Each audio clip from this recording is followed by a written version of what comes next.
At a private meeting in Copenhagen, the capital of Denmark, in 1951, Walt Disney offered the Swedish cartoonist Rune Andreasson a job at his Scandinavian branch.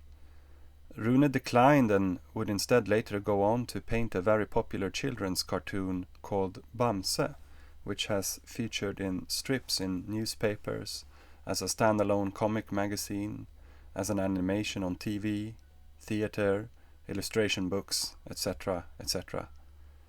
The show raises important justice issues for children, including social issues such as bullying, racism, child abuse, disability, drugs, equality, and even criticism of superstition. Though supernatural creatures such as dragons and trolls appears frequently in the fable, with the main character Bamse being a bear. Most baddies in the stories are eventually converted to good by the deeds of Bamse and his friends. However, there is one character, a rodent with a cane, three-piece suit, and a top hat, named after the Lydian king Croesus, the historical figure of ancient Greece who is credited with issuing the first true gold coins with a standardized purity for general circulation, after his father Alyattes invented the minting of electrum, a naturally occurring alloy of gold and silver, with trace amounts of copper and other metals. The rodent, Croesus, is never converted. He continues to operate with a hands-off approach where others, so-called fixer rodents, do his shady business for him, before covering up the tracks of his evil operations. In an episode from 1983 called Bamse's School, the friends meet to learn about the progress of the People's Republic of China. Quote, "In Beijing, there is the world's largest square, the Square of Heavenly Peace. There on October the 1st, 1949, millions of people gathered to hear Mao Zedong proclaim the People's Republic of China. The country was freed from the warlords, businessmen, and foreigners who previously ruled. Before the liberation, some years, many millions of people starved to death. After 1949, food has been shared more fairly, and no one is starving. It is one of the most important events of the 20th century. After all, every fourth person on earth is Chinese." End of quote. A decade earlier, in 1972, when the first colored films about Bamse came out, the King of Sweden, Carl Gustaf, in real life was asked by a reporter in Royal Gossip magazine article, "Which human being have had the strongest impression on him?" ? His Majesty answered, quote, "Mao Zedong, an incredible man. Just think when he and all his followers wandered around day and night in China and struggled to reach their goal. What an effort. In addition, he has written fine prose and excellent poems." End of quote. In 2004, when the previously mentioned Bamse episode was republished after Andreasson's death, there was no sign of the educational insight regarding communism's battle against poverty. However, if we make the assumption that the two examples were typical of a political attitude held by constitutional monarchies with a welfare state and subsidized pedagogic children cartoons in the 70s and early 80s, then we have to ask ourselves, why the need for censorship so many decades later? Had new data suddenly come to light in the meantime that demanded a change in the general historical perception of China from, let's say, the greatest ending of absolute analphabetism and starvation in human history to the greatest man-made famine in human history? Or was there instead a less organic, let's say, a revision of the 20th century legacy that the parents of the boomer generation once had wanted their children to inherit? ? I remembered the line from the Hindu scripture, the Bhagavad Gita.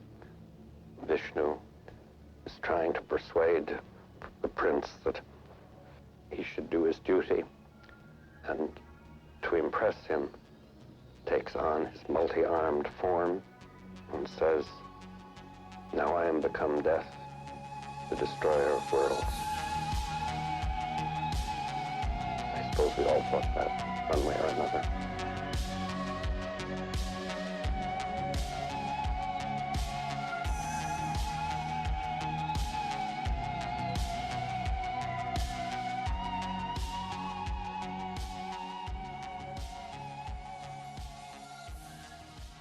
Hello and welcome back to the Return of the Repressed. I'm so happy to be back with you, dear listener. It seems that as one gets older, life becomes less about personality and more about routines and rituals. I really feel my best when I stay true to this blue-collar attitude of writing every day. I think it was Thomas Mann, at least as far as I know, who was one of the first professional authors of the novel to apply a rather working class or monastic discipline to his writing. It has been so exciting to see that many of the patrons have stayed with me throughout the pause, and even though I haven't published anything, the show seems to be increasing in popularity. So as always, thanks to everybody who's been sharing it on SMS or WhatsApp or whatever means you make use of.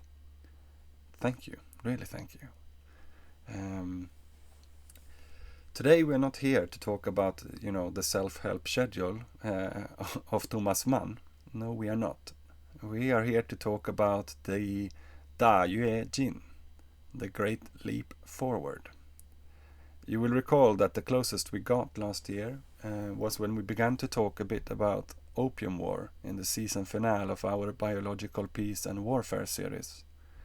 We did so within the context of the many colonial famines and its holocaust that swept the world during the late Victorian era, as the economic structure known in Europe as the Belle Epoque was put into place.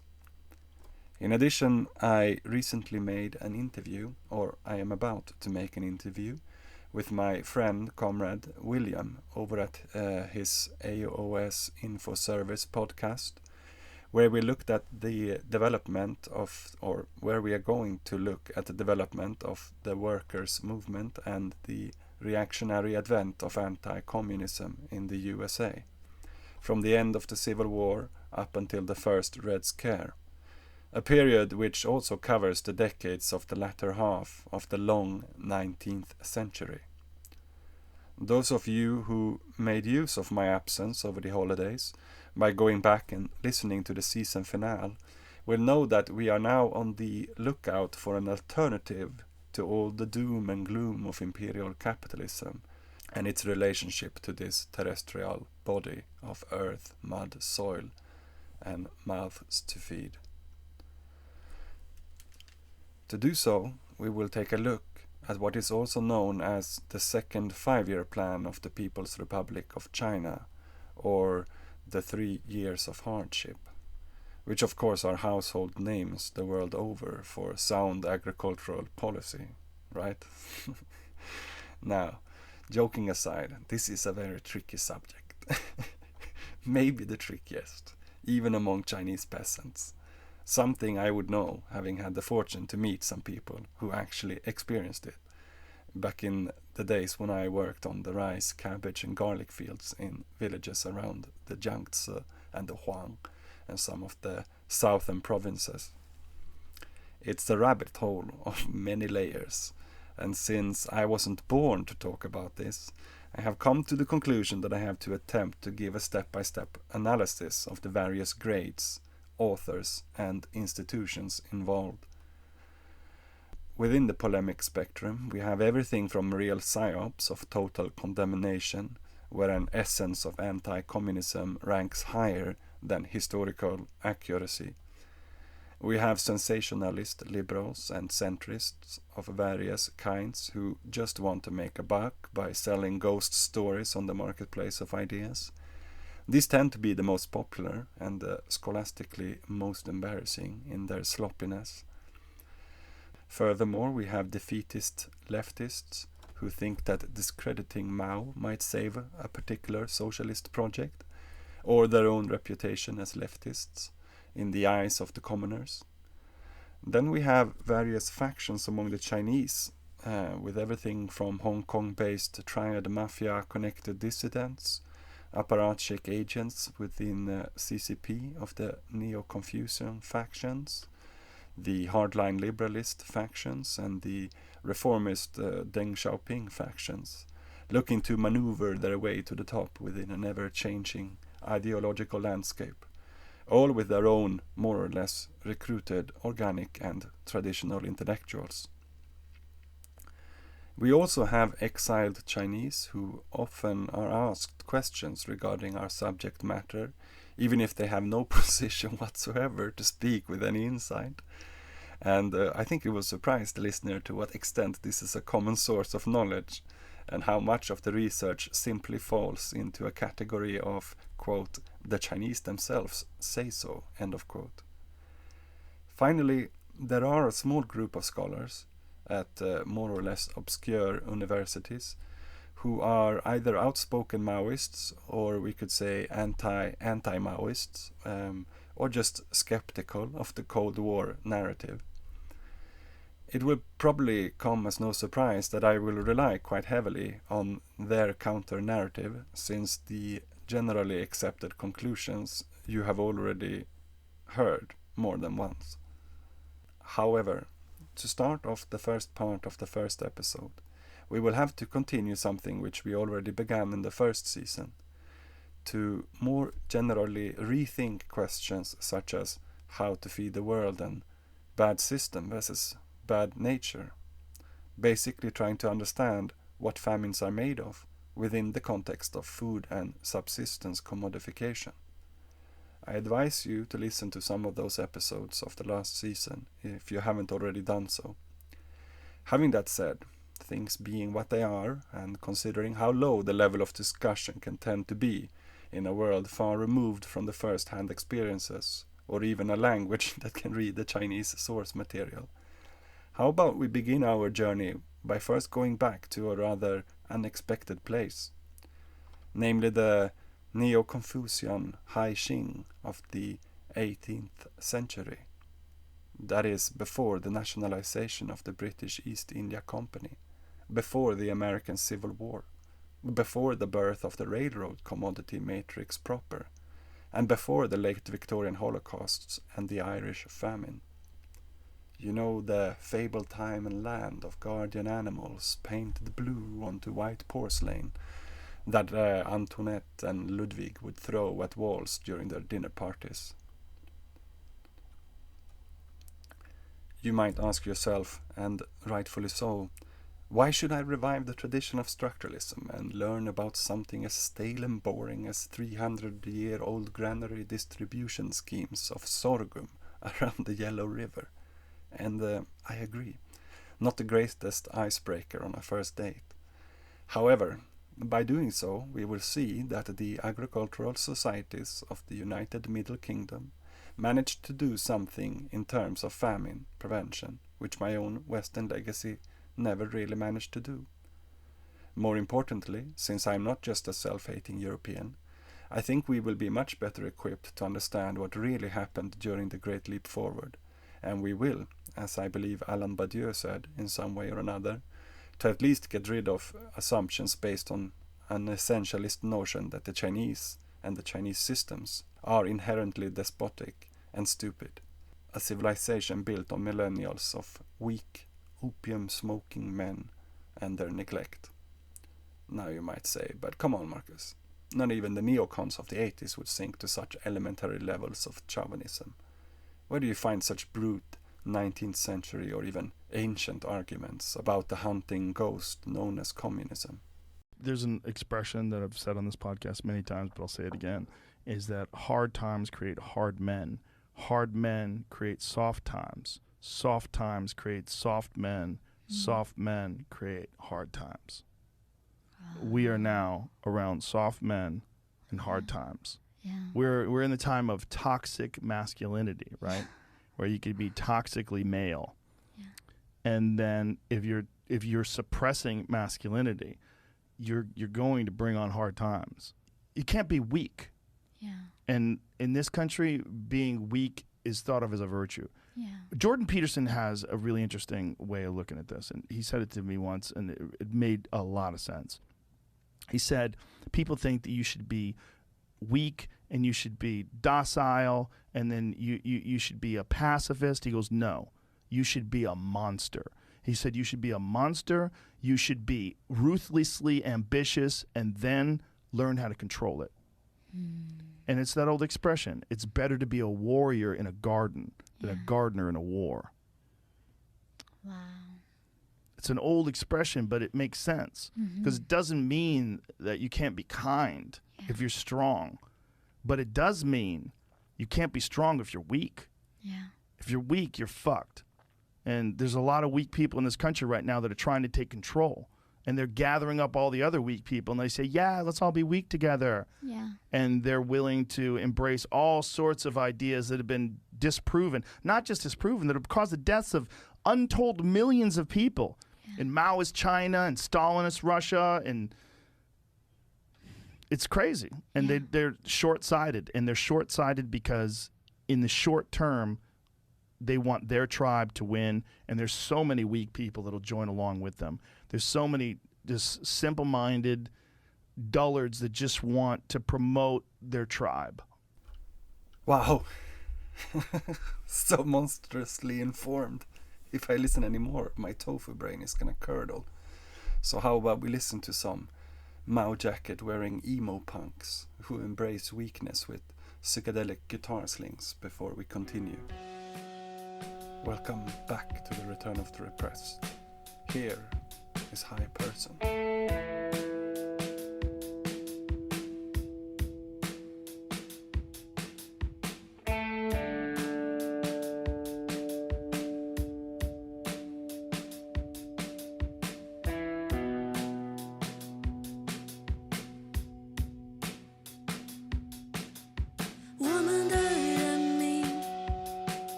用血肉和生命相互摩擦，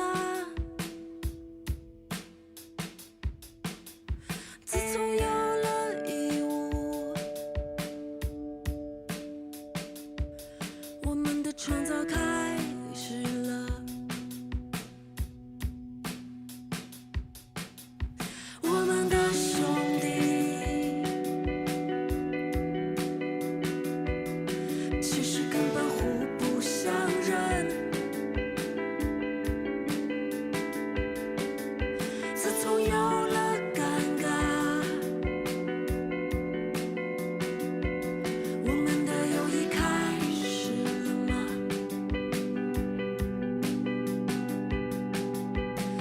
各自怀着各自的心事，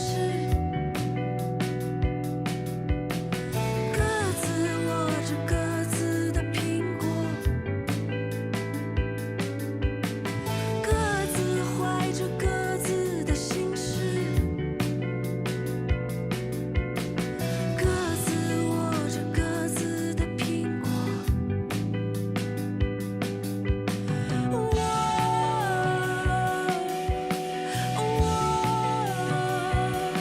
根本说不出像你一样肯定的话。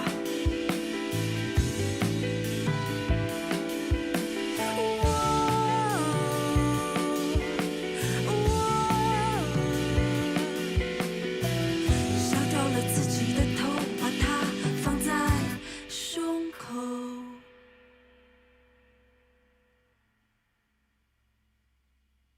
我们的歌谣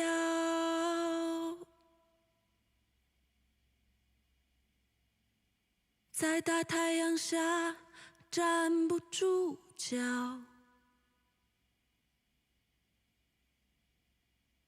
自从有了借口，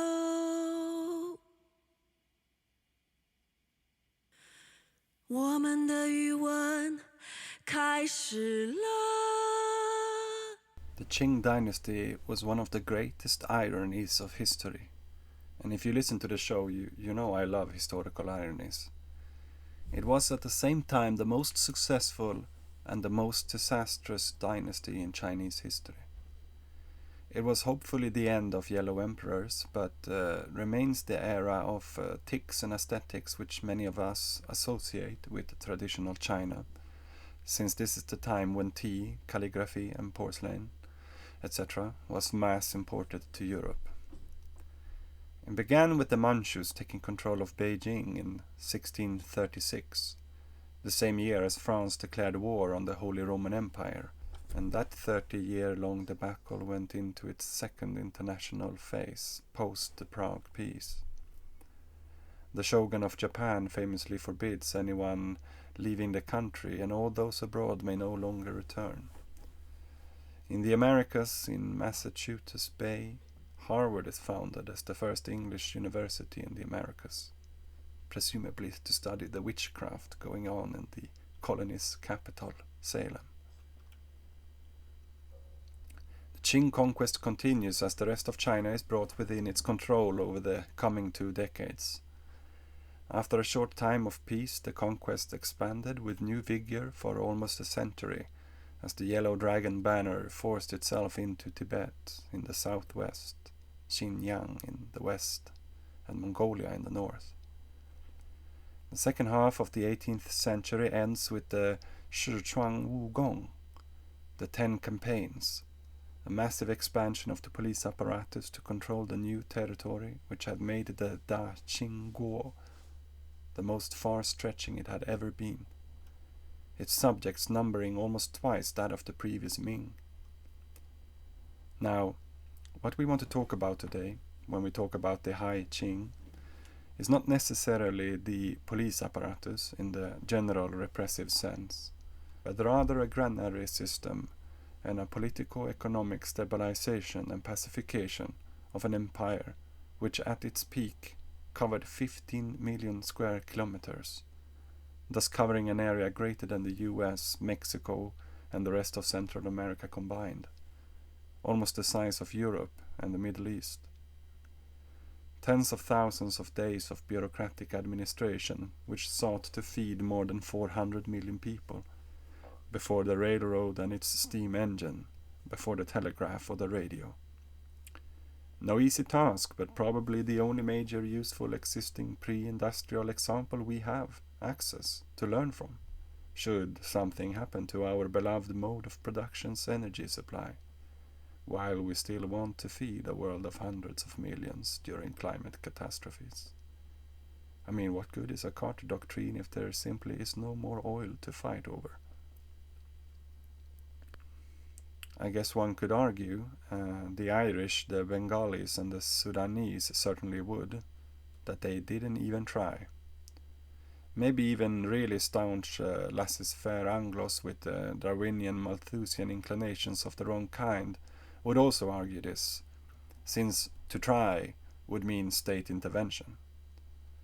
However, then they would also have to admit to something else, namely that not trying means leaving it to the market, which proved itself completely antisocial and fundamentally incapable of nurturing us all. At this point, it would be immensely useful to have some strategy for sorting out what the Chinese pithily contrast as bad climate versus bad system. To do this, we would need to construct a, quote, natural experiment. Such an experiment, says Mike Davis, should compare systems differing in the presence or absence, or in the strong or weak effect, of some supposed causative factor. We ideally need, in other words, an analog for the late Victorian famines in which the natural parameters are constant, but the social variables significantly differ. An excellent candidate for which we possess unusually detailed documentations is the El Niño event of 1743 to 1744, in its impact on the North China Plain. Although not as geographically far-reaching as the great El Niño droughts of 1876 to 78 or 1899 to 1900, it otherwise prefigured their intensities. The spring monsoon failed 2 years in a row, devastating winter wheat in Hebei, Jili, and northern Shandong. Scorching winds withered crops and farmers dropped dead in their fields from sunstroke. Provincial grain supplies were utterly inadequate to the scale of need. Yet unlike the late 19th century, there was no mass mortality from either starvation or disease. Why not? Question mark.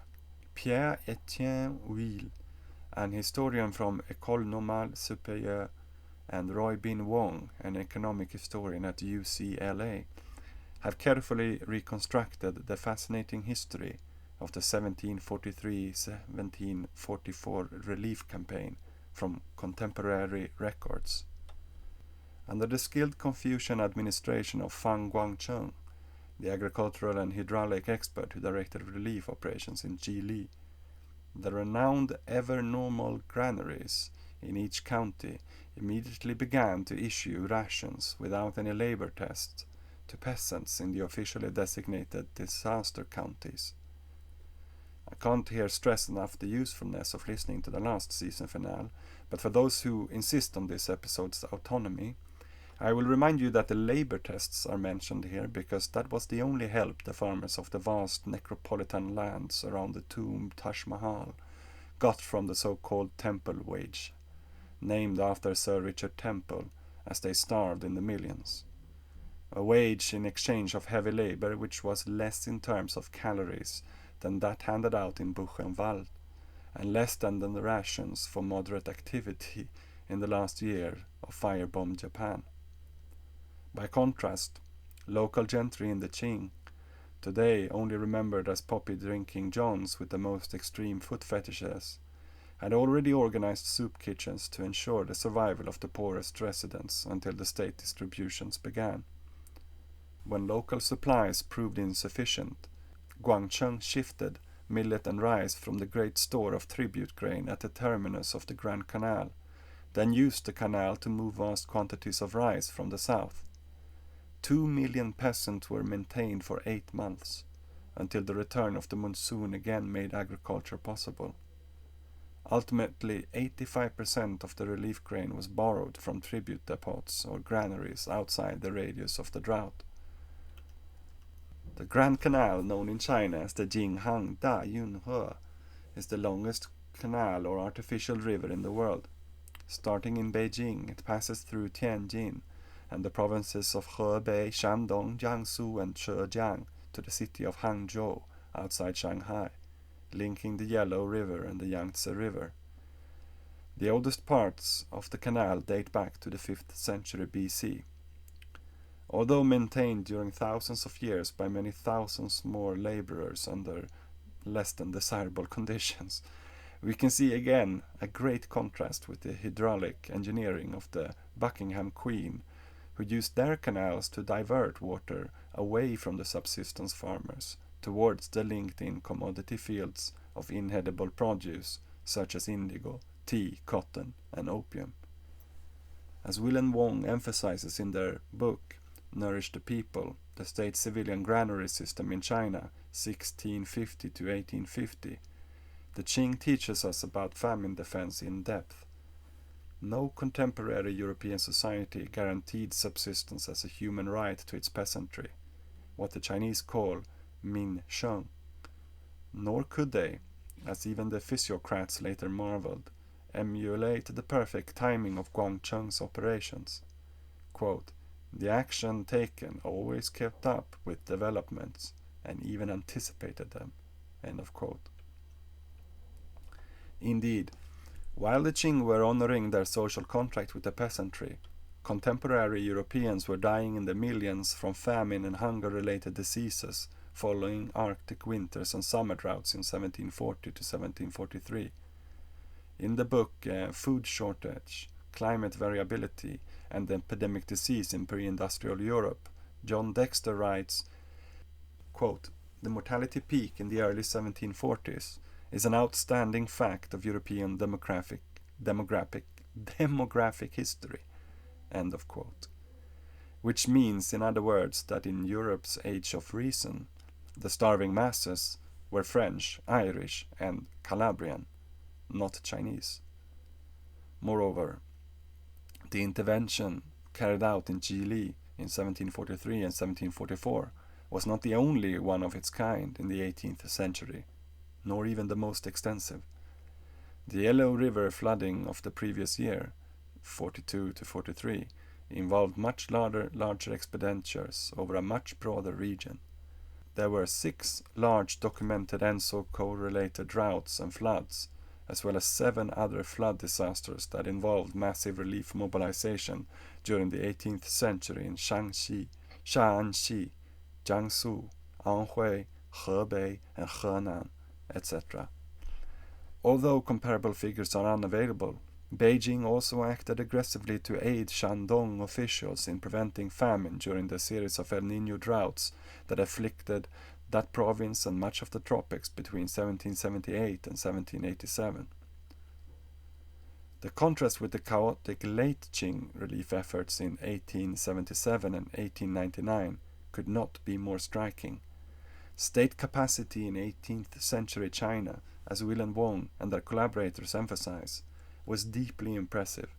A cadre of skilled administrators and troubleshooters, a unique national system of grain price stabilization, large crop surpluses, well-managed granaries storing more than 1 million bushels of grain in each of the 12 provinces, and incomparable hydraulic infrastructures. Let's take a look at the 3 basic granary types of the Qing period. The aforementioned ever-normal granary, that is the Changping-Tsang, the charity granary, that is the Yi-Tsang, and community granary, that is the She-Tsang, each of which can be traced back to the early and mid-imperial times. The ever-normal granary label was first attached to Han Dynasty granaries, that is the 3rd century BC to the 3rd century AD, that provisioned military troops stationed on the borders. Granaries bearing this name that helped to balance harvest fluctuations in the manner of the Qing were first established in the Jin dynasty, that is the 3rd century to the 5th century. During the northern and southern dynasties, that is the end of the 4th century to the end of the 6th century, they fell under the control of magnate families in the south, but remained under state control in the north.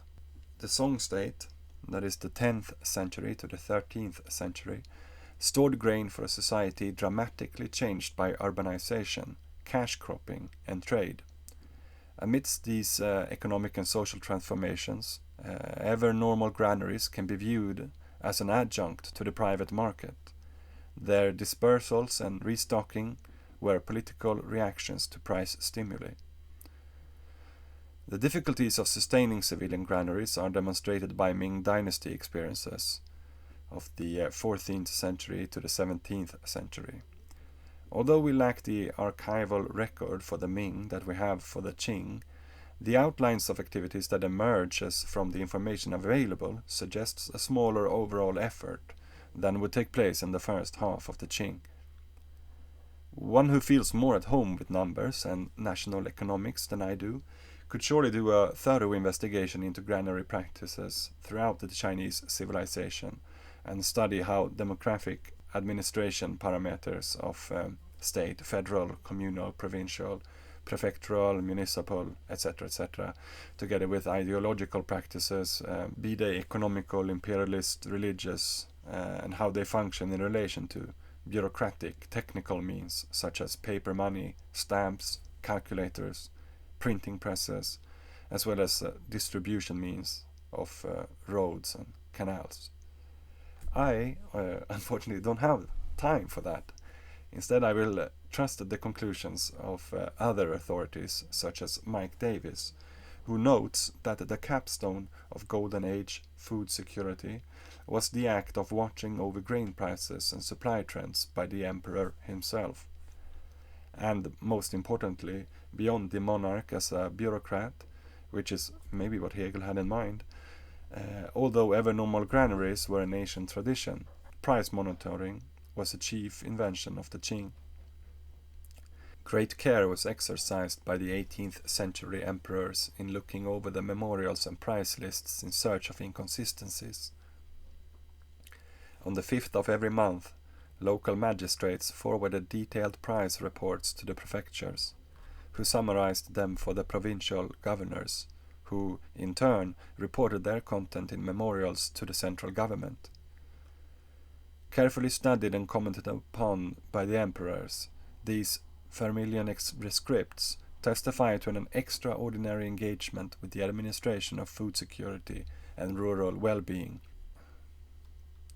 In the 1720s and the 1730s, R. Bing Wong writes, quote, "The Yongcheng Emperor personally scrutinized granary operations, as he did all other bureaucratic behavior. His intense interest in official efforts and his readiness to berate officials for what he considered failures partially explained the development of granary operations beyond the levels achieved in the late Kangxi period." End of quote. Kangxi is later period of the Qing, when things start to go wrong. Yongcheng also severely cracked down on corruption and speculation by the rich households, who in their quest for profit habitually remove grain by the full 1,000 or full myriad bushels. Basically, he did what Trump only promised the few commoners he would do by draining the swamp. Yongcheng used less metaphorical language and simply declared that those who ultimately steal from the poor and miserable shall themselves live in poverty and misery. This is an example of deplorable authoritarian classicide, as the libertarians would call it. His successor, Qianlong, ordered the prefects to send the county-level price reports directly to the Bureau of Revenue in Beijing, so he could study them firsthand. The emperor's intense personal involvement ensured a high standard of accuracy in price reporting and, as has been demonstrated, frequently led to significant reform. Now, it is hard to imagine a Louis XVI spending his evenings scrupulously poring over the grain prices from Bretagne or Provence, although the effort might have ultimately saved his head from the guillotine.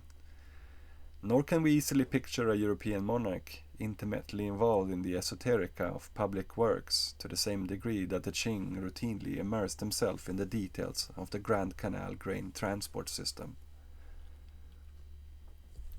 Jane Leonard, an historian who has written an entire book on the Grand Canal crisis of 1824 to 1826, points out that, quote, "The Manchu emperors had since the early reigns involved themselves deeply in canal management, not just in broad questions of policy, but in the control and supervision of lower-level administrative tasks."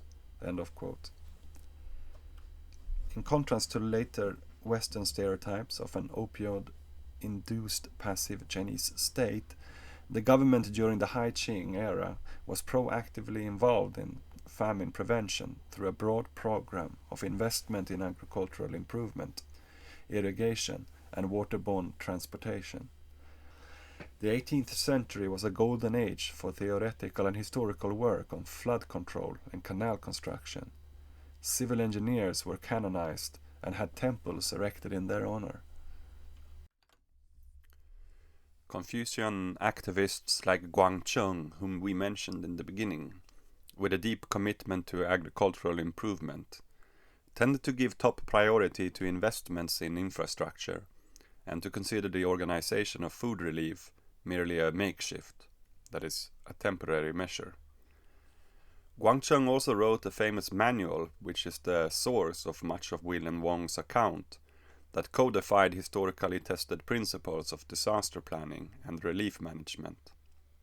Something else that has little precedent in Baroque European tradition.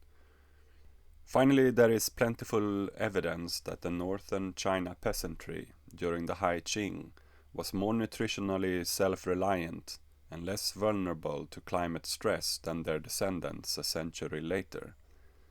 In the 18th century, after the Kangxi emperor permanently froze land revenue at the 1712 level, China experienced the mildest agrarian taxation it had ever known in the whole of its history. This would not be matched until, I think, Hu Jintao and Wen Jiabao, who as leaders in 2003 abolished all agricultural taxes, relieving the rural Chinese from a 2,500-year practice of taxing the countryside to finance the government and support urban consumption. As the legendary poor peasant son who became a Red Army general, Chu De, once said, "The third world is the countryside, and the first world is the city." Unlike their contemporary French counterparts, the farmers of the Yellow River Plain, the vast majority of whom owned their land, were neither crushed by exorbitant taxes nor ground down by feudal rents. North China in particular was unprecedentedly prosperous by historical standards, and Will estimates that the percentage of the rural population ordinarily living near the edge of starvation, depending for example on husks and wild vegetables for a substantial part of their diet, was less than 2%. As a result, epidemic disease, unlike in Europe, was held in check for most of the Golden Age. In summary then, we see the interior of a highly organized bureaucratic state, where even the monarch thinks of himself as a bureaucrat, while remaining an ideal for others. Engineers, architects and managers of common infrastructure are canonized, while usury and grain speculation by the landlords is prosecuted. Still, could even Fang Guangcheng have coped with drought disasters engulfing the larger part of North China on the scale of 1876 or even 1899?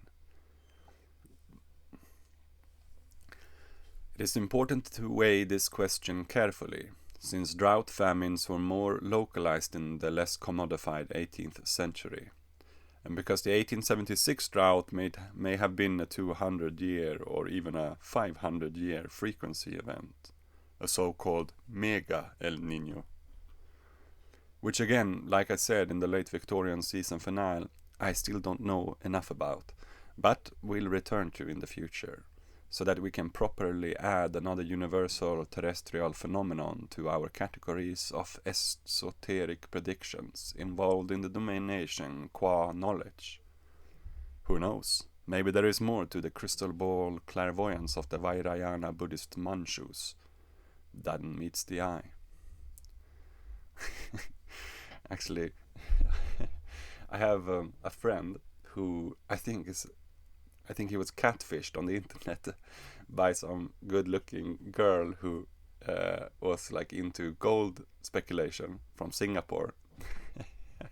And she always she would write him maybe like once a month or something for a year, and always opening up with the line, "Have you been paying attention to the price of gold lately?" And I would want him to ask her, "Have you been paying attention to the wandering of Jupiter and Saturn? Or the intensity of sunspots lately?" Yeah. That's such a weird question. I would, even if I heard somebody asking me that on the streets, I would say I have an appointment or something. Oh shit. But honestly, joking aside, there is I think we even mentioned it in the last episode.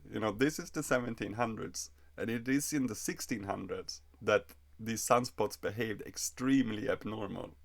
And I think what we see in the polar opposite between Europe and China at this time, on the one end, extreme rococo, end of the world extravaganza. I mean, you can only party like these people if you think nothing matters anymore. And on the other side, you have this extremely vitalized political will to organize a functional state, like unlike anything that has ever happened before. And so I feel if they if they both had sort of reached, you know, a level of being able to somewhat predict this, or at least acknowledge that it happened and that it correlated with sunspots, you know, that there was enough data gathering to create a sort of historical subjectivity, not just a mindless, you know, occurrence. You know, that it's part of a pattern, and we are living in like dire times. Then these two historical periods are, in a way, reactions, polar opposite reactions to the same dire straits. Yeah. Anyway, let's get back to the show. Moreover, the late Victorian droughts reached particular intensity in the lowest highlands of Shaanxi and Shaanxi, where transport costs were highest and bottlenecks unavoidable.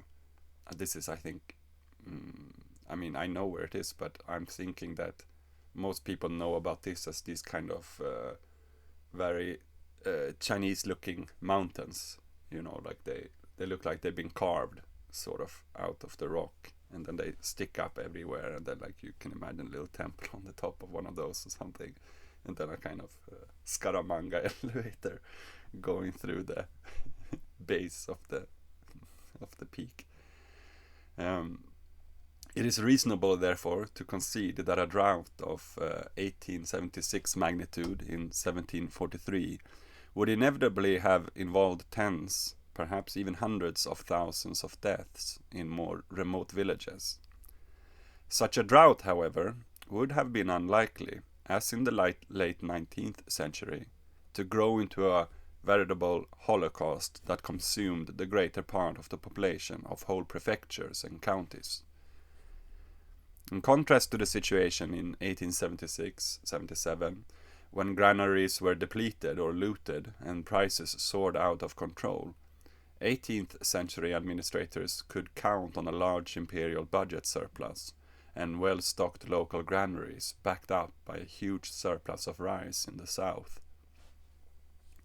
Large stockpiles of tribute grain at strategic transportation nodes in Henan and along the Shaanxi border were specially designated for the relief of the lowest provinces, and an abundance of water sources guaranteed the Grand Canal's navigability year-round. Whereas in 1876 the Chinese state, enfeebled and demoralized after the failure of the Tongzhi Restoration's domestic reforms, which had attempted to face the harsh realities of the Opium Wars, the unequal treaties, the brutal foreign imperialism by the British Empire, France, the German Empire, the United States, the Russian Empire, and the Empire of Japan, as well as the mid-century mass uprisings of the Taiping Rebellion, was reduced to sporadic cash relief augmented by private donations and humiliating foreign charity.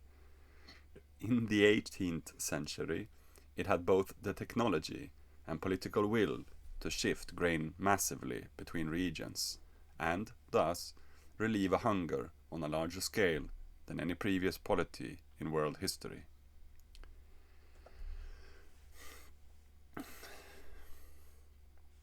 How grim, then, that things would only get worse as the unequal treatises would metamorphose into the Eight-Nation Alliance, inviting Austro-Hungarians and Italians to the party of looting and pillaging during the Boxer Rebellion. The first Sino-Japanese War had a time to become the second. There were plenty more famines, such as the Qing famine of 1907, as well as the Central and the Northern famine of the 1920s, which together saw tens of millions of dead. Then there was the Sichuan famine and the civil war between the Kuomintang and the Gongchang-dang. And finally, when all was said and done, and a people's republic was created to end poverty forever, we all know what happened, right? Or do we really? 我们的歌谣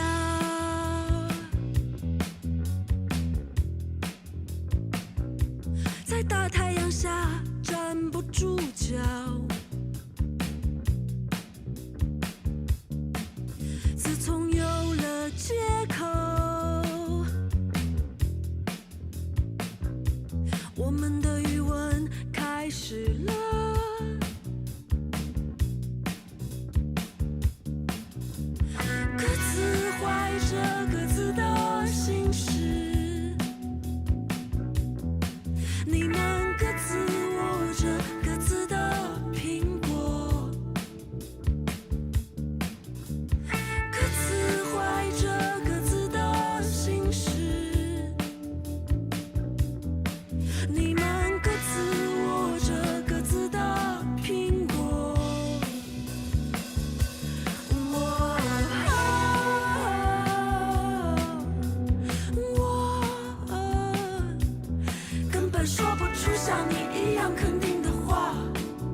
families and friends, good morning.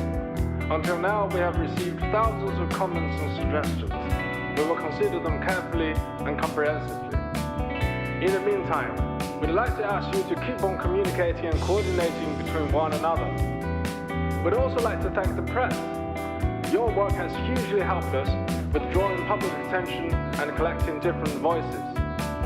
We want to say a big thank you to you all. 我们的歌谣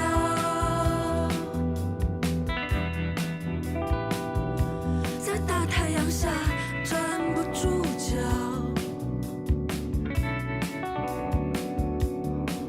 自从有了借口，我们的语文开始了。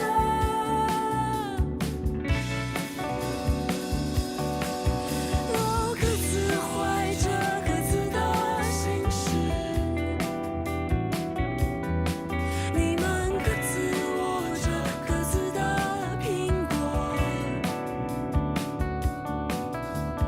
各自怀着各自的心事，你们各自握着各自的苹果。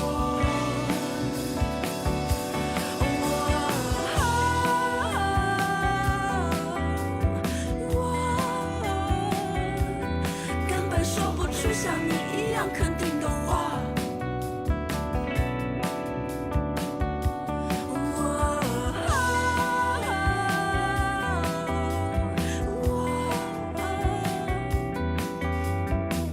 烧掉了自己的头，把它放在胸口。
I asked a question in the introduction regarding why, as the 80s rolled along, there was a sudden change in the general perception of the Maoist project in the West. I alluded that perhaps there was some new data and/or a more sinister disinformation operation put into action. I will tell you initially that both of these allusions are true, but let's deal first with the seemingly easier task of looking at the data. Our story begins with population statistics released by China's National Bureau of Statistics in 1983. Li Chungrui, director of the National Bureau of Statistics, stated that, quote, China's current population statistics are derived from household registration via the Public Security Bureau. Household registration numbers during the Great Leap Forward and the period of economic hardship following have remained unpublished for some time. In 1983, the State Council approved the request by the National Bureau of Statistics, the NBS, to include these statistics in the 1983 edition of the China Statistical Yearbook. This was the first time that yearly figures for China's registered population were released externally. End of quote. This comment clearly tells us that the population data released in 1983 by the NBS was derived from household registration figures. Much of the debate about population change following the 3 years of hardship has relied on these numbers. However, in order to understand these statistics, we need to understand the changing patterns of China's household registration. i.e. the hukou system. Before 1949, there was no complete national household registration management system in place. After the founding of the People's Republic of China, the country began to gradually establish such a system. The work took roughly 2 phases. Phase 1, before 1958. The initial setup of the first 2 years, the agency in charge of the registration, the Public Security Bureau, or the PSB, decided to focus on the cities. Thus 87% of the Chinese population remained unaccounted for by 1951. 1953 the rural countryside was included, but it was not until 1954 that China had a nationally unified statistical series from the household registration system. If this sounds confusing, you are not alone. Someone else within the State Council felt the same. Thus, on June 22, 1955, quote, directive on establishing a permanent household registration system, end of quote, requesting that, quote, within a few years a permanent household registration system gradually be set up and implemented, end of quote. This shows that in 1955 and several years following, China was only starting the process of gradually establishing a rigorous and permanent household registration management system. That is, during this period the system and population statistics were still incomplete and simply cannot be expected to be adequately accurate. Phase 2, 1958 onwards, is one of an uncommon background of implementation. On January 9, 1958, the PRC Household Registration Statute was issued to set up a complete household registration system. Commenting today, Liu Yu and Chai Chen-Wu of Renmin University, which is a so-called double first-class university, that is the Chinese equivalent of Ivy League, making up about 5% of the 3,000 higher education institutes in China. Quote, it was a milestone in the formal formation of a national and urban-rural unified household registration system, end of quote.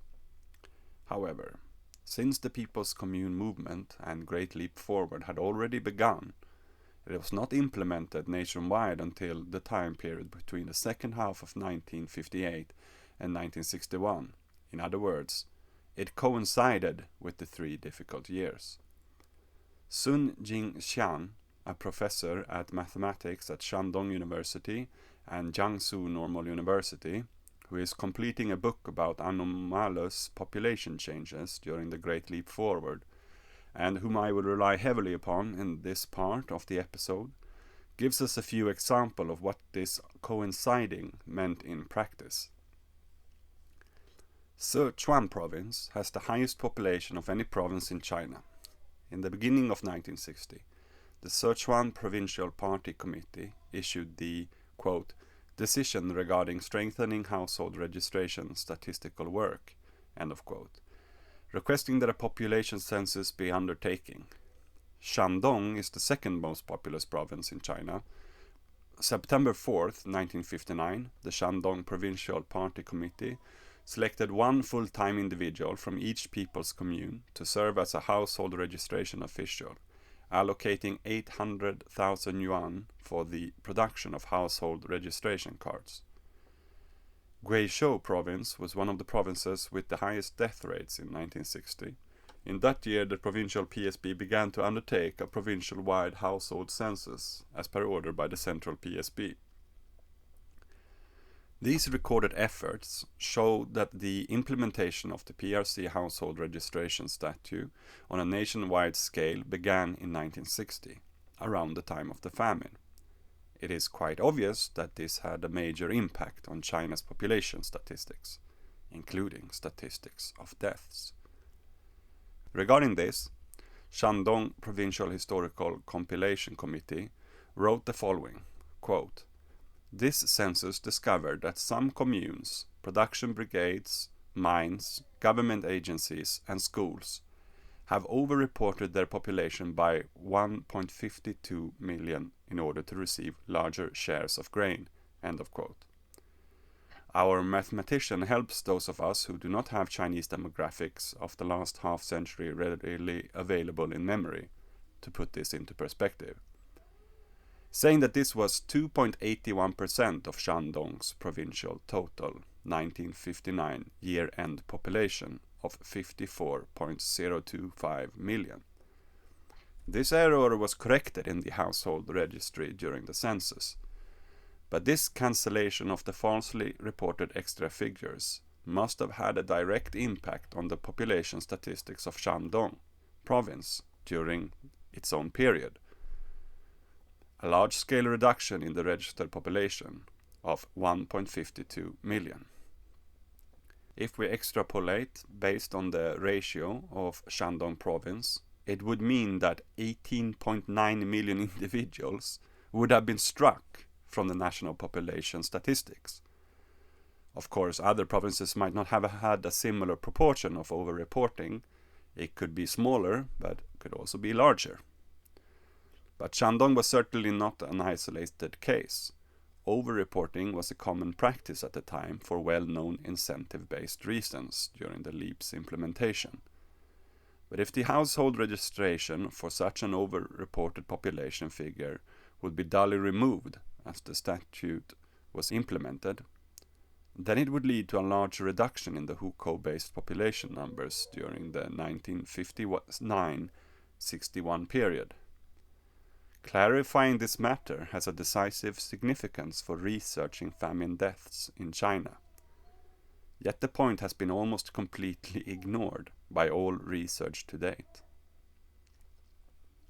However, this possible missing 8.9 million is not all that is strange about the statistics, as we shall soon find out.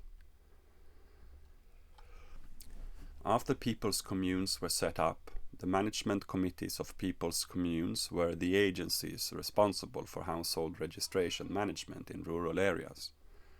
Birth, death, and outward and inward migration of citizens were supposed to be registered at the designated local offices. Moreover, birth, death, out-migration and in-migration were recorded in 4 registers to time-track population changes. In other words, number reflecting population changes in any township were based on records registration, and these were updated once a year. Thus we arrive at a simple formula. Year-end population of current year equals year-end population of previous year plus current year births minus current year deaths plus current year out-migration minus current year in-migration. When this formula's figures were released in the mid-80s, quite a lot of stir-up was set in motion, which arguably led to the waves of student demonstrations, which climaxed with the famous event at Tiananmen Guangchang and the Tank Man. Powerful footage, no doubt, since what the figures show is that China's year-end population dropped by 10 million during 1959 to 1960 and fell again by 3.48 million during 1960 to 1961. Considering that the yearly population growth during these years was around 12 million a year, the drop in population during these 2 years is striking. And here you have it, says every freedman quoting wannabe Chicago boy since the popularization of the cell phone. Some 26 million people disappeared from the statistics and the earth due to the ignorance of Marxist economics. But let's make things more interesting, shall we? You see, and this is Jing Xian's first great breakthrough in the matter. The major discrepancy in the 1983 statistical series is that in most years of 1952-1982, the sums on either side of this equation also appeared vastly different, but not just in relation to the 3 years of hardship. This contradiction has not been explained since. In order to gain the truth of population change during the famine of 1959 to 1961, we must seek a sound explanation. If we consider the international migration of our time frame small enough to be ignored, Then Jing Xian suggests we begin our investigation with the following formula. Year-end population of the current year minus year-end population from the previous year is equal to the current year births minus current year deaths.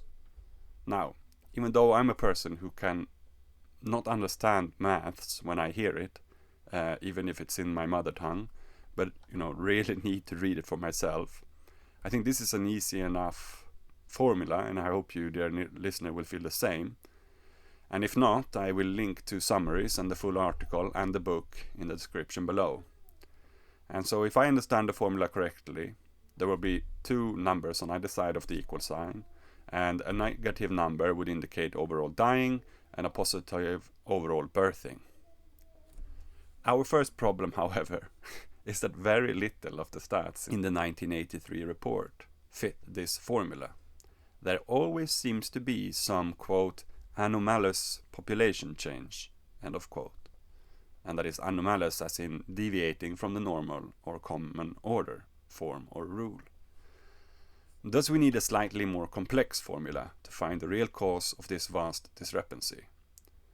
We refer to the sum computed from the following formula as the, quote, anomalous population change, end of quote. Here goes. Yearly anomalous population change equals year-end population of the current year minus year-end population from the previous year minus current year births minus current year deaths. Maybe you're thinking to yourself now, dear listener, Marcus, but what's the difference between these two formulas? Why the need for the term, quote, anomalous population change, end of quote? Well, if I was to explain these formulas in less formal terms, I would say that the first one assumes that there is a correlation between registered deaths or births and the registered increase or decrease of the population from one year to another. If there was a correlation, then a positive or negative number to the left of the equal sign would match a positive or negative number to the right of the equal sign. But they do not. If the figure of, quote, anomalous population change, end of quote, is larger than 0, then the population has anomalously increased. And if negative, then the population has anomalously decreased. The table also shows that in the 29 years from 1954 to 1982, the anomalous population change was more than 1 million for 17 of those years, more than 3 million for 7 years, and exceeded 5 million in 4 years. Put in simple terms, large anomalous population increase and or decrease took place, which is not simply accounted for by births or deaths. Being more detailed, if we were to break things down into 3 phases, we see that during the first phase, from 1956 to 1959, the population anomalously increased, amounting to 11.92 million, quote-unquote, extra people.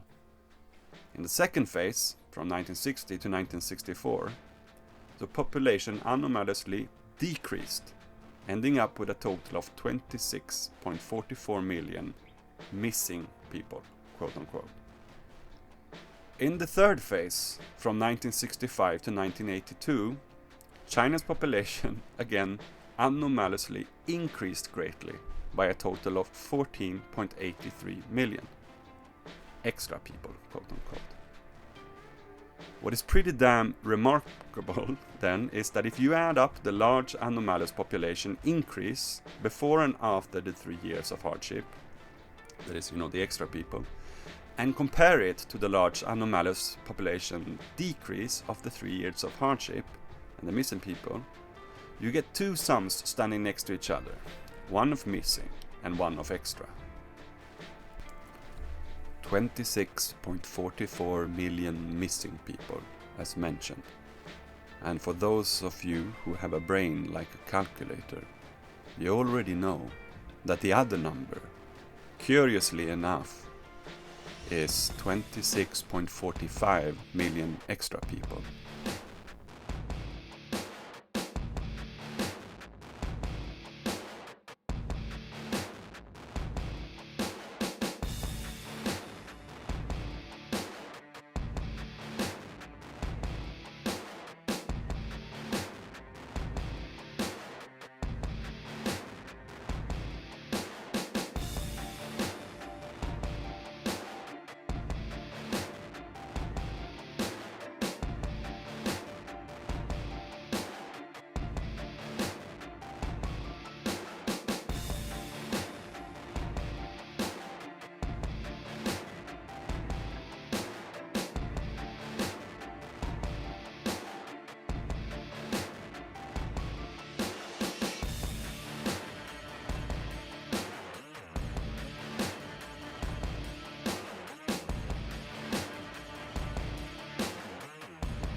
Now, assuming that this is no mere coincidence, Sun Jingxian says we need to pose 4 separate questions. 1. Why the increase of all the quote-unquote extra people during phase 1 before the 3 years of hardship? Question mark. 2. Why the anomalous drop of quote-unquote missing people during those years? Question mark. 3. What was the cause of the anomalous increase during the 3rd phase after the drop in the 2nd phase until the release of the statistics in the 80s? Question mark. And finally, the noided question, let's say. What is the cause of the high degree of similarity between these 2 numbers of increase and decrease? Question mark. Most of the research on this topic in China and abroad only focuses on the second question, the drop between 1960 and 1964, and either glosses over or downplays the first and third question, increases before and after the GLF. The fourth question, i.e. the similarity between these missing and gained population amounts, is completely ignored. Of course, the focus on the second question is the meat and bone of the argument by some scholars that the drop was solely caused by large-scale death from famine, i.e. the claim that 30 million starved to death, in Chinese generally known as 30,000,000 argument.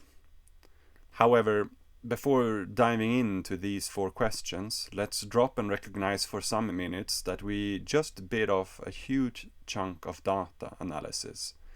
And if what we are alluding to is correct, we have already problematized 18.9 million with the Shandong example of overreported people for incentive-based reasons, as well as roughly 26.5 million with the formula of anomalous increase and decrease. This would total some 45.5 million.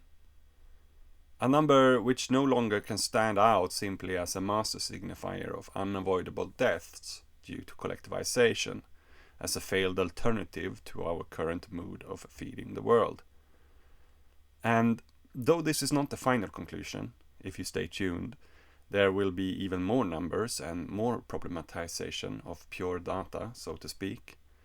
Furthermore, we also know that there might be some overlap. We can't separate the Shandong extrapolation example from the other anomalies.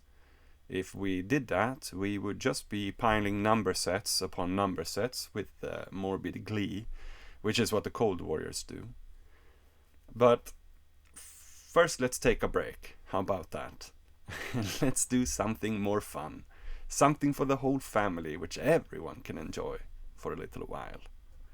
Some of you, dear listeners, well versed in the particular discourse of our subject matter, will know that on their own 26.5 million or 19 million or even 45.5 million is not enough if we were to read some of the most astronomical figures among those competing for the very top of anti-communist sentiment.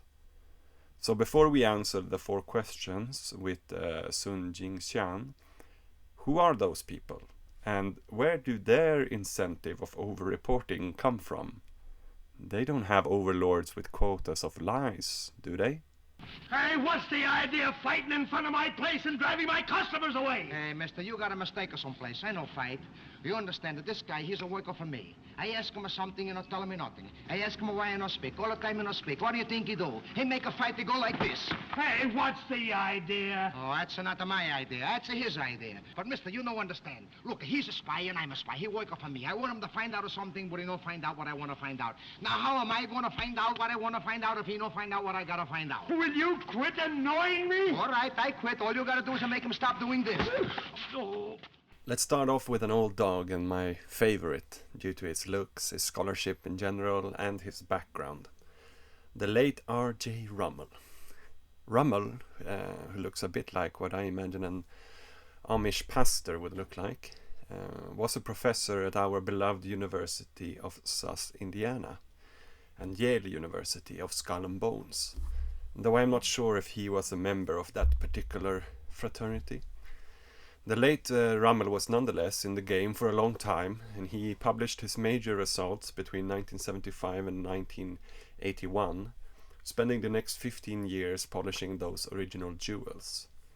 In 2007 he published his last book, The Blue Book of Freedom, Ending Famine, Poverty, Democide and War, which is basically the 20th plus publication of his on the exact same topic, as he spiraled down a Wittgensteinian rabbit hole of inventing new words to describe his own, quote, democratic peace theory, end of quote. The underlying basis of which is the truly blue-eyed notion that a democracy is the form of government which is least likely to kill its citizens, because democracies do not tend to wage war against each other. Yeah. To back up this crystal clarity of all history here too, Rummel states that his 272 million death estimates carried out by non-democratic states was his lower, more prudent figure, stating that it could be over 400 million. This is of the 20th century, as far as I understand it. It will come as no surprise that in the camp of non-democracy, he recognizes communism as the worst of the worst, with a death count of 148 million. Of those, Mao alone is responsible for 77 million, and of those, in turn, the peasant emperor in disguise from Hunan killed 38 million in a freedom-hating conspiracy during the GLF. Interestingly enough, though a devout anti-communist, the GLF was not initially included in his estimations of what he sometimes called democide and sometimes murder. It wasn't until he read another Mao hater par excellence called Jung Chang that he, according to himself, changed his mind to acknowledge a conspiracy rather than a natural famine. Jung Chang is an interesting figure in her own right, and also one of the other contestants who we will look at later. Actually, a collaborating professor to Sun Jingxian called Mobo Gao wrote a 500-page book which I had an amazing time translating into Swedish for publication. In it, Gao devotes an entire chapter to analyzing the work of Jung Chang. We will take a look at that chapter about our pop fiction best-selling author who suddenly turned scholar in the next episode. But first, let's continue with Rummel. Rummel worked with the Victims of Communism Memorial Foundation, and before that received from the 70s onward extensive DARPA funding. Both of these institutions are probably well known to my listeners, but a short recap will tell us that DARPA is a PSYOP and technological warfare apparatus which has developed everything from the internet, laser guns, genetically modified microorganisms, and even insects and remote-controlled insects at that, for biowarfare. Much of it, I might add, to attack agricultural production of the envisioned enemy. They also have made neural implants for soldiers, hypnotic technology, microwave weapons, voting systems, drones, spy satellites, weather control machines, behavioral modification technology, and the list, again, as many of you know, goes on. I don't know how many of these projects work, but I hope to look into some of their agricultural aspirations in future episodes.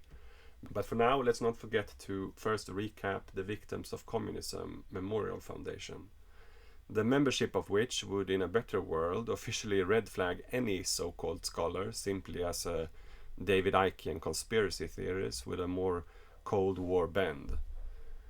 You see, the Victims of Communism Memorial Foundation is a Christian right, neocon, anti-communist fund allocator which has been manufacturing consent for use imperialism since 1994, but its roots go way back.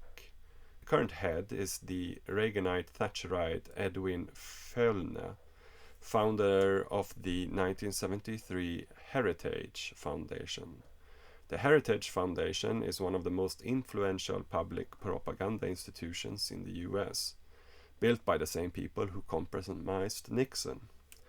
They are involved in the increased nuclear arms race and the funding of anti-communist guerrillas in Angola, Cambodia, Nicaragua, etc.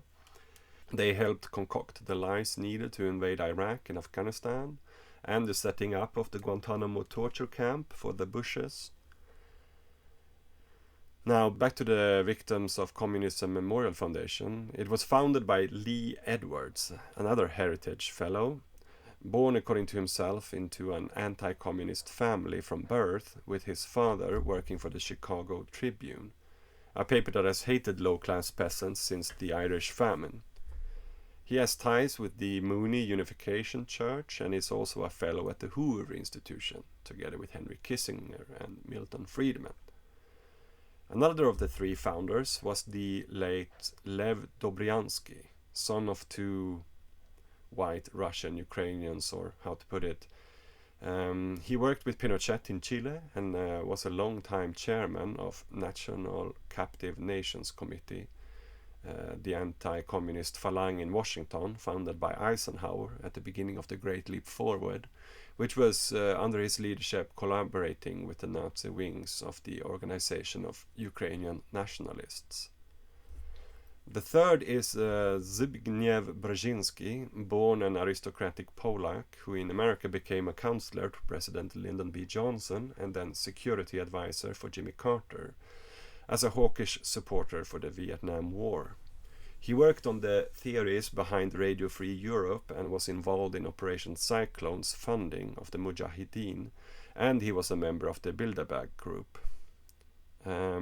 And I think in a way this pretty much sums up the background of Rudolf Rummel, the self-proclaimed freedomist rather than libertarian, who ranks as one of the most cited American writers about Maoist China. There is of course more, but we'll stop there for now. The writing in particular we will leave also for the next episode when we tackle Jung Chang and the others at length. But we do still have time to look at the background of another famous face in this field, namely the Hong Kong-based Frank de Kuyter from the Netherlands. He is also a Hoover Fellow, but probably felt it might be a bit too on the nose to publicly join the Communist Memorial Foundation. However, they of course make readily use of his work in their well-funded infiltration of the US high school curriculum, which one can read all about in their handbook instructions to teachers, titled Communism, Its Ideology, Its History, and Its Legacy. In it we also find Jung Shan, but for some interesting reason, in their latest editions, they seem to have dropped Rummel. So too have the European PSYOP equivalent, New Direction, the Foundation for European Reform of the ECR Right to Openly Fascist EU coalition, founded by Baroness Thatcher herself in quote, 2009 as the intellectual hub of European conservatism. New Direction has established academic networks across Europe and research partnerships throughout the world, end of quote. And I'm serious, that's no understatement. If we were just to scrape a little bit on the surface, we will know that New Direction utilizes the often overlooked authority of the EU Parliament to formalize anti-communist legislation and prosecution. In one of their propaganda strategy books called A Histography of Anti-Communist Literature, which also stocks and promotes the work of de Kuyter and Chang from their headquarters in Brussels, London and Warsaw, etc., one can read about their vision and organizational methods. Being a think tank network rather than just a think tank, they also tie in with the Atlas network, the Koch family foundations, the Lilly Foundation. You remember the people who made the acid for MKUltra, as well as the previously mentioned Heritage Foundation and the Hoover Institution. Furthermore, the evangelical imperialist John Templeton Foundation, with their, quote, Center on Religion and Chinese Society, end of quote, in Indiana. Here, I think their strategies on how Red China is to be Christianized is very telling, to say the least. Eventually, one also finds various connections to the Wellcome Foundation, of which de Kuyter is a fellow. Now, if one wants to go down this global think tank network rabbit hole, I suggest maybe the Think Tank Network Research Wiki. I don't know who made it, or if it's, you know, supposed to be made in a positive sense, but at least there you have everything quite organized, you know, who is linked into who and who gives how much money to who, etc., etc., which is, you know, often somewhat public information. I'm sure they give a lot more, I mean, undoubtedly, but at least here it's all in one place, and I'm thinking right now about ways to maybe make that more accessible in a mind map, more graphic diagrams, what have you, but never mind that for now. Now, like why these seemingly new forces then have dropped Rummel, I don't know, but maybe he's not hip anymore, or most likely his exaggerated kill count is too low, which is amazing, because after all, de Kuyter, he is 1 or 2 generations younger than Rummel and his compatriots, which means that he belongs to a time when intellectual cold warriors have become more cold secret policemen, if you like, no longer as proudly and publicly proclaiming their anti-communism, which, for the record, I haven't used a single time as an accusation until now. It is simply their self-chosen prefix, which they use to, you know, tell each other apart and stay afloat since after McCarthy. De Kuyter nonetheless one-ups both Jungchang and Rummel by arriving at 45 million dead during the Great Leap Forward, probably the highest of any non-Chinese scholar. According to himself, he has all in all managed to receive more than $2 million in grants for his research, which is probably a few checks more than any of my dear listeners have ever been given to open a book. Thus, it might be a good thing to look at who might have given him this money. Now, if he's listing them in order of their financial recruitment on his homepage, which I imagine he is, then the deepest pockets are those of the aforementioned Wellcome Trust, you know, which he is also a fellow of. And the Wellcome Trust is just one step behind Bill and Melinda Gates Foundation as number 3 on the wealthiest philanthropic machineries in the world, at $40.2 billion in endowment, which for any initiated researcher already means something fishy is going on. And since he is also, you know, a Wellcome Research Fellow, it is an institution worth looking into. Founded in 1936 by Henry Wellcome, a Freemason and a Knight Bachelor, and the man behind what is today GlaxoSmithKline, a medical company credited with inventing the pill as a medium, not the pill as in birth control, but simply the pill, you know, the form, a pill, and the strategy of direct marketing to doctors. And yes, that's how you get that wealthy, I guess. This was all possible since Henry also had a lot of time on his hands, since he sent his 3-year-old son off to a foster home at the age of 3, while keeping his wife in check with the belt. Or as they say at the turn of the last century, quote, the marriage was not happy. End of quote. I'm sorry for laughing, it's fucking terrible, but yeah, I don't, you know, Right, so the Wellcome Trust made headlines a few years ago when in 2015 The Guardian took the unusual step of launching a public campaign calling for both the Gates Foundation and the Wellcome Trust to divest from fossil fuel investment. The Wellcome Trust publicly refused to alter its position. Surprise, surprise.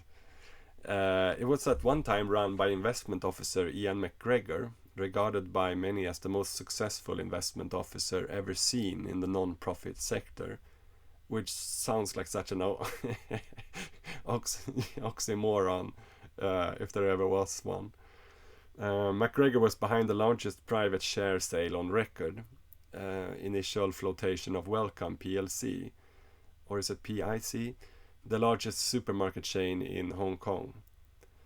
The Taiwan branch of Wellcome Supermarket made high headlines and was found to have used contaminated ingredients in their mushroom and minced pork seasoning during the 2014 Taiwanese gutter oil scandal. The current head of trust, Jeremy Farrer, just weeks before the pandemic erupted, helped oversee a report alongside Fauci for the World Health Organization that highlighted an increasing risk of global pandemic from a pathogen escaping after being engineered in a lab. Significantly, it said scientific advances allowed, quote, disease-causing microorganisms to be engineered or recreated in laboratories, end of quote, warning that, quote, accidental or deliberate events caused by high-impact respiratory pathogens pose global catastrophic biological risks, end of quote. But then, as Wellcome's GSK managed to broker a deal for their Sanofi/GSK COVID-19 vaccine, with 60 million doses being produced for England and 100 million for the USA, he instead, according to the Daily Mail and the British MP, did a 180 and became part of a coalition that systematically shut down the debate about lab leak theories. And, with this info, I merely seek to highlight, the contradiction and the influence of his conglomerate, rather than bringing us into COVID territory, which is still way too confusing for my personal taste. Now, if this was an episode about medicine, I would also have loved leading you through the Wellcome Trust and the Atlas Network's work on libertarian cancer research via the Rising Tide organization, which is, I'm not making this, I'm not making these names, libertarian cancer research, I'm not making that up. So, so much obscure evil and so little time as a researcher. Well, I guess maybe a more fitting example of things intended for strictly academic purposes becoming commodities was revealed in the Sanger Wellcome scandal, when a whistleblower and geneticist, Depti Gurdasani, who later lost her job, filed a complaint that the research institute was selling African tribes DNA intended for research on human evolution to instead increase the targeting and profiting of their medicine with a commercialized gene chip, which is like, that is so evil. But again, I'm not bring this up because of ethical arguments about genome research in general. I'm just highlighting the fact that these charities are not about research but other market oriented motives. And should there be any confusion should there be any confusion left about this, please note that roughly 97% of their money is spent outside the scientific sector, even though they are a science charity or whatever.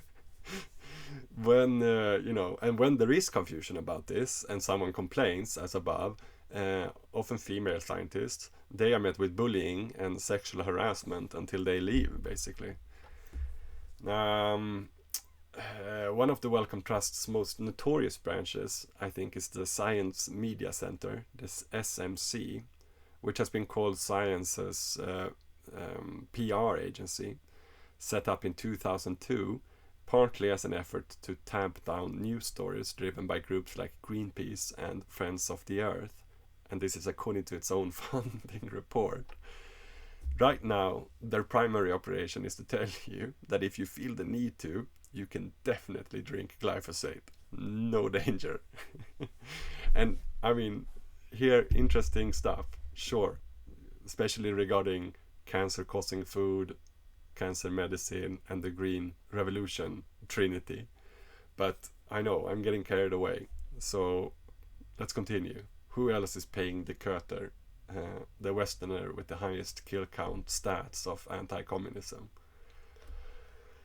Yeah, well, he has gotten some money from the Bailey Gifford Prize. Bailey, probably Bailey, yeah. Bailey Gifford Prize, and so has Jung Chan, by the way, which is named after one of England's largest investment firms, which in turn is named so historically after Augustus Bailey, a British aristocrat who volunteered to murder tribesmen on horseback in the Boer War, and Carlisle Gifford, member of the Society of Writers to His Majesty's Signet, which is a Scottish secret society of solicitors.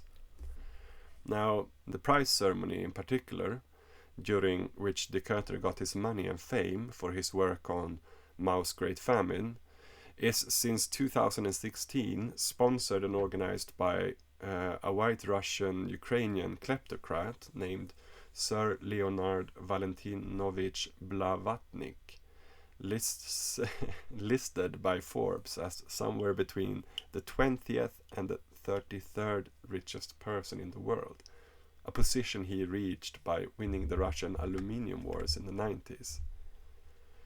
I know that most people assume that awards are handed out after someone has done some independent research, for which they are recognized later. I, on the other hand, have my doubts about such a chronology of recruitment on this level. You can make your own conclusions about that. Another major founder of de Köter's work is Chiang Ching-kuo Foundation, which is a pro-Taiwan and a pro-Kuomintang apparatus which works with dozens of American universities to promote a Republic of China understanding rather than a People's Republic of China understanding of Chinese history. And I think with that we have also ended the background check on de Köter.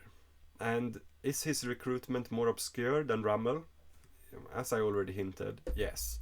But in his writing he still clearly ends up in the phalanx of the most extreme condemnation, which is suggesting a conspiracy by Mao Zedong rather than an event of bad management and or the last natural famine, like the others that plagued China since the destruction of the High Qing. But how and why does de Köter arrive at his number of 45 million? The why is easy, since 30 million would in their eyes only pair Mao with Hitler, while they need him as the biggest murderer of all time. And of course, the higher the number of deaths, the higher the number of sold books, at least in the West. And I'm not being cute, that's a documentable trajectory. Now, I'm not exactly sure about the how, but it is roughly the same number as the one given by Jasper Becker, who wrote Hungry Ghosts, Mao's Secret Famine, another Hong Kong-based conspiracy theorist who used to write for the Southern China Morning Post before they threw him out, which he cried about later in the Washington Post. The SCMP is a Hong Kong newspaper, the history of which goes back to Christian anti-Qing nationalist organizations with connections to the triads during the time of the Xinhai Revolution. Becker, anyways, is one of the experts on the Chinese themselves say-so argument, though he only listens to exiled dissidents. The story of where he got his number of 45 million brings us over to Operation Yellowbird, a rat line for the revisionist faction within and outside the CCP, who helped organize the student riots that climaxed with the Tiananmen Square incident. The operation was organized by the MI6, the CIA, the French and Taiwanese intelligence departments, and again, Hong Kong triads such as the 14K, formed by the Kuomintang initially, and the Sun Yeon. The mission was named after the Chinese proverb, quote, "The mantis stalks the cicada, unaware of the yellow bird behind," end of quote. And I guess the mantis is China, mainland China, and cicada is a pop cultural name for sleeper agents, while the objective of the yellow bird was to get the defecting agent provocateurs out of China to form a 40-member strong nucleus of a Chinese democracy movement in exile, together with other Hong Kong activists and the triads. One of those was Chen Yi-tzu, the former director of the post-Mao China's Economic System Reform Institute. And Becker claims that Yi-tzu told him that his institute wrote a report with a conclusion that the famine death toll was 43 million. This number, as one might imagine, has not been corroborated.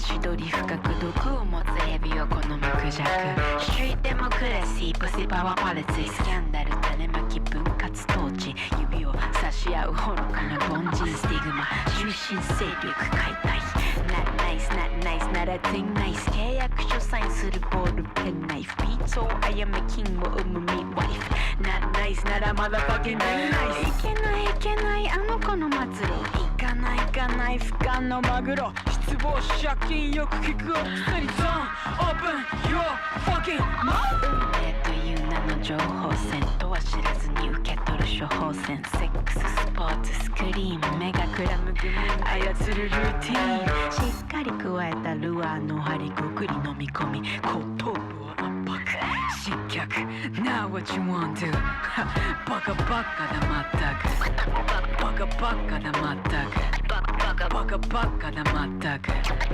バカバカだまったくバカバカだまったくもう飽きたんだ味のしないガム派手なビジュアルに客が並んでる引っ張って押した一般の差限定目に見えない紐が見えるぞ究極面白けりゃいい感情移入で洗脳するゲームサテンシャツ着たペテンシは踊るマウンティング取るマーケティングビジネスバズるスキャンダル新しさつたばが頭引っ叩くいい代わり毒も使い方殺しも数やら独裁者と化す誰かの不幸に群がる草てめえの自慢がつまみの差が未曾有の恐怖に操られてまで欲しがる情報源は半透明この命でもてあそばれちゃう菩薩に輸血で死ぬが大怪我ブルーシートの奥にいるヤギの死に様なんつ誰の趣味のメディア欲はそこなしもう勘軍な踊れ日本のメイドインアメリカ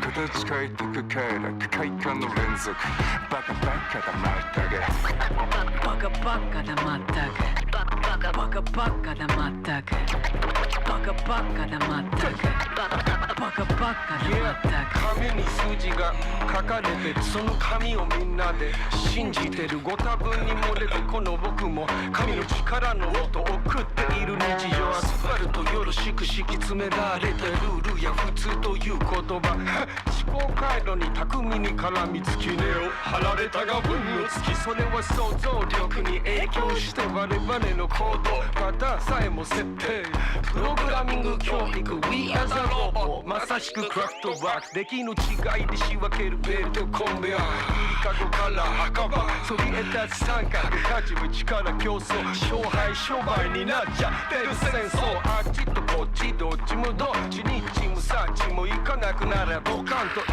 発ぶち込む核爆弾人類皆運命共同体今地球は泣いてますナイトメア万歳では絶えないぜひこの機会契約書にハンコと指定の口座にお振り込みしていただければと毎度バカバカだまったくバカバカだまったくバカバカだまったくバカバカだまったく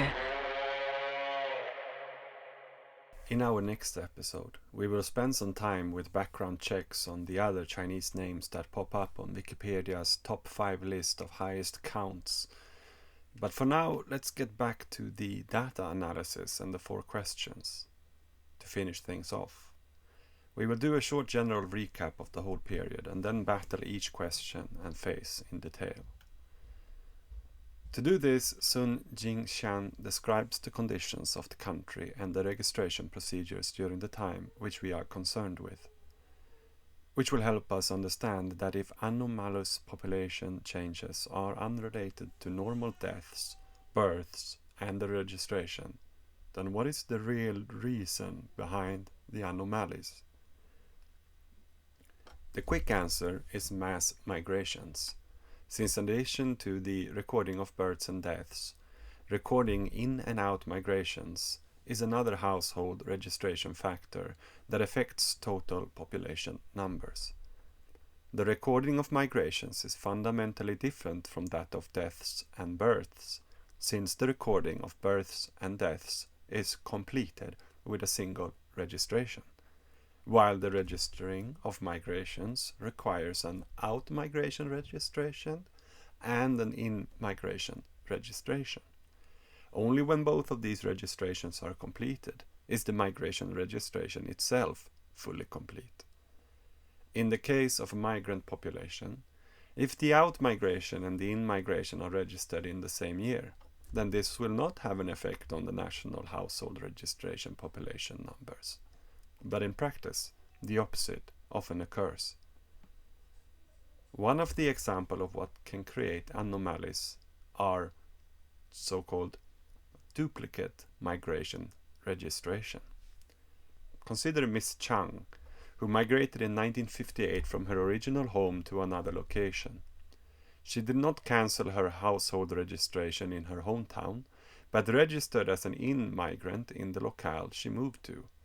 In other words, her household was registered in both locales.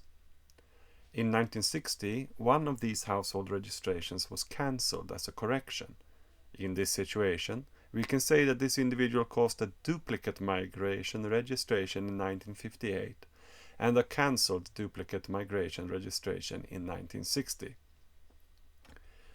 Thus, Chang was an extra person in 58 and a missing person in 1960. Another thing that can happen are unrecorded migrations. Consider Mr. Wang, who in 1963 moved away from a city and cancelled his household registration there. He returned to his original home in the countryside, but did not complete his in-migration household registration until 1969. In this situation, we can say that this individual led to an unrecorded migration in 1963 and a retroactive migration registration in 1969. Thus, Wang is missing in 63, but becomes an extra in 69. Here we arrive at our first conclusion. In terms of household registration statistics, each year's anomalous population change is comprised of that year's duplicate migration registration, cancelled duplicate migration registrations, unrecorded migrations, and retroactive migration registrations. This final figure is unrelated to either registered or unreported births and deaths. Jingxian uses 1953, before the mass migrations, as a baseline and continues to explain his research on the anomalous population change with 4 inferences and then a summary conclusion of those inferences. Inference 1. A very large number of duplicate migration registrations occurred in phase 1 between 1954 and 1959. The net figure is 11.62 million. Inference number 2. The 11.62 million duplicate household registrations of the first phase were cancelled in the second phase from 1960 to 1964. Inference number 3. A large number of unreported migrations took place from 1960 to 1964 during the second phase, reaching a net 14.82 million. Inference number 4. During the third phase, the 14.82 unreported migrations from the second phase were subsequently retroactively registered from 1965 to 1982. That is the third phase. So if we do a quick summary of this, we will in a way have answered the 4 questions. In the first phase, a peak of anomalous growth was created, unrelated to death or birth, due to duplicate migration registrations. These were then cancelled during the second phase, and the stats of existing people started plummeting towards the baseline. But they do not stabilize at the baseline. Instead, an even larger amount of unreported migrations take place, and in the second phase, the anomalous numbers continues to fall into the negative. These are later accounted for in the third phase, leading up to the release of the statistics. However, since the official and unofficial recruited anti-communist intellectuals like Rummel, Becker, de Kuyter, Chang, etc. are only interested in the 3 years of hardship, in isolation it appears as if roughly 26.5 million people simply vanished from the bookkeeping without any proper explanation. The only thing that can fill this dramatic void, in terms of a story, is the increasingly monstrous image of Mao Zedong and an unforgettable historical lesson to the world about what will happen if we deviate from the still ongoing decollectivization and corporatization of the agricultural forces. Now, if we sum up today's episode so far, we recognize that we began with an introduction of the High Qing, which proved that hundreds of millions can be kept alive by boring but sound state bureaucratic management in the event of El Niño famines. We then began to deal with the pure mathematical aspect of the statistical matter. We also looked at the organizational structure of the anti-communist misreading of these statistics during the El Niño event of the mid-20th century. Still, maybe some of my dear listeners are wondering, historically speaking, what the actual fuck was then the Great Leap Forward about? Why all this migration? And if there was indeed a famine, but no tens of millions died, what really happened then? Undoubtedly, many questions start to arise. In the next episode, we will explore the Great Leap Forward in more social, economical, and political terms.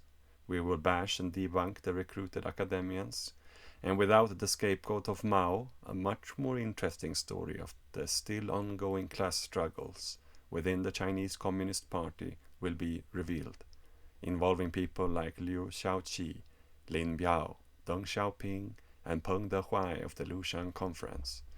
And furthermore, as Jiang Xing puts it, if the data's major contradiction can be possibly explained as we have attempted above, and the abnormal population reduction of 26.44 million in China's official record from 1960 to 1964 may not be attributable to abnormal deaths during the GLF famine, then we are left with maybe the biggest problem, because even though it might seem like we haven't actually addressed a single time the specific statistical question concerning China's registered deaths during the 3 difficult years.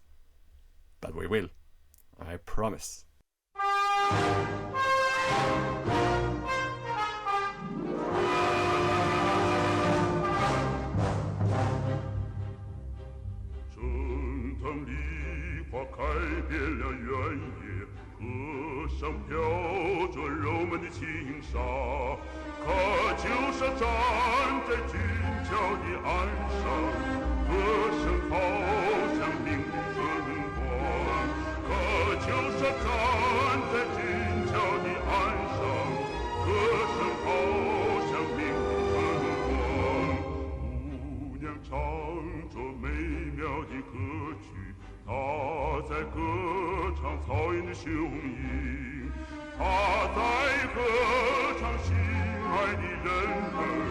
就是爱情永远属于他，他在歌唱心爱的人儿，他就是爱情永远属于他。